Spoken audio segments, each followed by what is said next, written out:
Oxford. Doctor Muerte, parte 1. En el crudo invierno de Pontiac, Michigan, el 26 de mayo de 1928, nació un niño que marcaría con su nombre una de las páginas más oscuras de la historia de la medicina. Su apellido era Kevorkian. Su nombre, Jakan, era hijo de inmigrantes armenios que habían huido del genocidio cometido contra su pueblo. Desde pequeño respiró un aire impregnado de pérdidas, de muerte, de supervivencia. Sus padres le contaban historias de cadáveres en las calles, de familias enteras que desaparecían en la nada. Aquella infancia no lo rodeó de dulzura, sino de un silencio frío en el que la muerte no era tabú, sino un recuerdo constante. Jack era diferente a otros niños. Mientras sus compañeros jugaban en los campos, él buscaba insectos moribundos, observaba pájaros caídos y anotaba en pequeños cuadernos lo que veía. La línea entre la vida y la muerte lo fascinaba. ¿Qué ocurre en ese instante?, preguntaba una y otra vez. Sus maestros lo veían como un chico brillante, pero inquietante. Sus ojos claros, profundos y severos daban la impresión de que siempre estaba analizando, diseccionando mentalmente a quien tenía delante. Cuando ingresó en la Universidad de Michigan para estudiar medicina, su obsesión se intensificó. Se especializó en patología, atraído por el silencio absoluto de la morgue. Mientras otros estudiantes evitaban el contacto con cadáveres, Jack se sumergía en ellos con devoción casi religiosa. Tomaba notas minuciosas del proceso de descomposición. Calculaba el tiempo exacto en que los órganos se apagaban y hasta llegaba a dibujar los cambios en los rostros de los muertos. Para él, cada cuerpo era un testimonio de la fragilidad humana. En Isos Eikos comenzó a forjarse la idea que lo acompañaría toda su vida en sí. La medicina se empeñaba en alargar la vida. ¿Por qué no podría dedicarse también a aliviar la agonía? La muerte, pensaba, no debía ser temida, sino acompañada. Pero su visión no era cálida ni espiritual. Era fría, clínica, cortante como el bisturí que utilizaba. Parte 2. En la década de los 60, sus colegas comenzaron a llamarlo Doctor Muerte, como una burla cruel a su fijación con el final de la vida. Él no se ofendía. Al contrario, parecía disfrutar de aquel apodo. Lo aceptaba con naturalidad, como si reconociera en él una identidad inevitable. En hospitales, pasaba horas al lado de pacientes terminales, observando el instante en que exhalaban su último aliento. Tomaba notas detalladas, amé el color de la piel, la mirada perdida, los espasmos finales. Era como un científico que registraba un fenómeno natural, pero sus compañeros lo veían con horror. Kevorkian tiene una relación enfermiza con la muerte, murmuraban algunos médicos. Pero él respondía con calma: la muerte es lo único seguro en la vida. Ignorarla es absurdo. Negarse a enfrentarla es cobardía. Su carrera se desvió definitivamente en 1989, cuando presentó su invento más temido y discutido, a la Mercetron. No era un dispositivo sofisticado, sino una máquina improvisada con tubos, agujas y recipientes. El paciente debía oprimir un botón que liberaba un cóctel letal, primero un sedante para inducir el sueño, luego cloruro de potasio para detener el corazón. Kevorkian lo describía sin emoción, como si hablara de un electrodoméstico. No es asesinato, decía, no, es autonomía. La sociedad apenas podía comprender lo que significaba. El primer caso llegó rápido. Jane Atkins, una mujer de 54 años diagnosticada con Alzheimer temprano, buscó a Kevorkian en 1990. No quería perder su mente, ni convertirse en un cascarón vacío.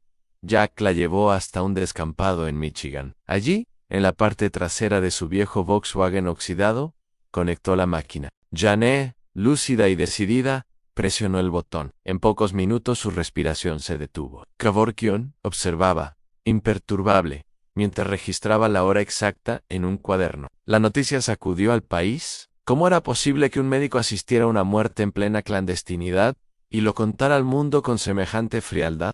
Parte 3. Lo que para muchos fue un escándalo, para Kevorkian se convirtió en misión. En los años siguientes, asistió a morir a más de 130 personas. Los pacientes lo buscaban desesperados, arrastrados por el dolor, el cáncer, la esclerosis, el deterioro implacable de enfermedades incurables. Llegaban a él como a un sacerdote oscuro que prometía descanso. Morían en moteles, en casas alquiladas, en la parte trasera del mismo Volkswagen. Jack era siempre el mismo distante, clínico, observador. Nunca lloraba, nunca dudaba. Para algunos, era un ángel. Para otros, un monstruo que jugaba a ser Dios. Los medios no tardaron en bautizarlo con el título que lo perseguiría siempre, Doctor Muerte.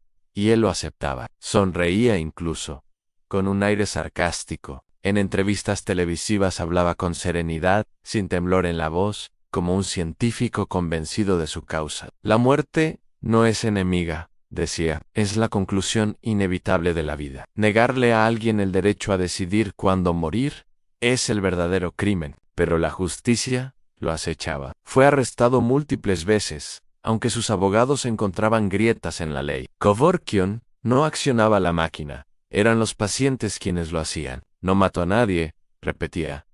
A ellos eligen, yo solo proveo el medio. Esa defensa lo mantuvo libre durante años, mientras el debate social se encendía como un incendio. Estados Unidos estaba dividido. ¿Era Kevorkian un visionario que practicaba la compasión más pura, o un asesino con bata blanca? En 1998, su obsesión con desafiar al sistema alcanzó el punto culminante. Un paciente con esclerosis lateral amiotrófica, Thomas Yauk, buscó su ayuda. Esta vez Kevorkian no usó la Mercitron, tomó la aguja y aplicó la inyección letal él mismo. Pero no se conformó con hacerlo en secreto. Grabó todo el proceso en video y lo entregó al programa televisivo 60 Minutes. Millones de espectadores vieron en horario estelar cómo el Doctor Muerte inyectaba la sustancia que apagaba la vida de un hombre. El rostro de Kevorkian, frío, sin pestañear, quedó grabado en la memoria colectiva. Fue una provocación abierta, y las autoridades ya no tuvieron excusa. Parte 4. Acusado de homicidio en segundo grado, Jack Kevorkian fue finalmente condenado. El Doctor Muerte terminó tras las rejas en el año 1999, pasó 8 años en prisión. Allí, sin pacientes ni máquinas, escribió ensayos y defendió su causa en cartas y entrevistas autorizadas.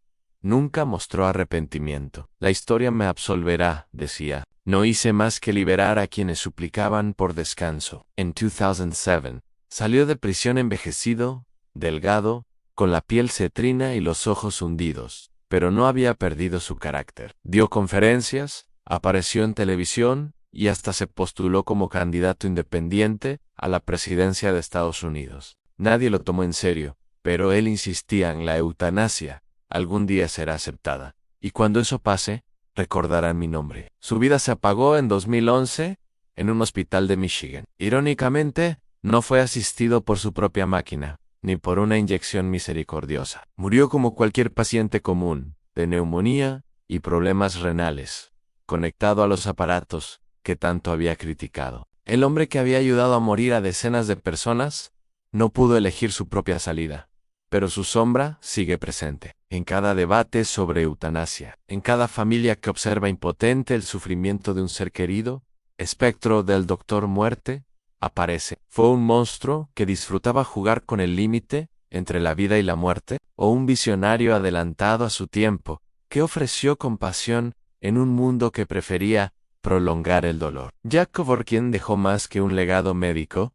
Dejó una pregunta sin respuesta, y esa pregunta, como un eco lúgubre, sigue resonando en los pasillos de hospitales, en los juzgados, en la conciencia colectiva. ¿Quién tiene derecho a decidir cuándo termina la vida?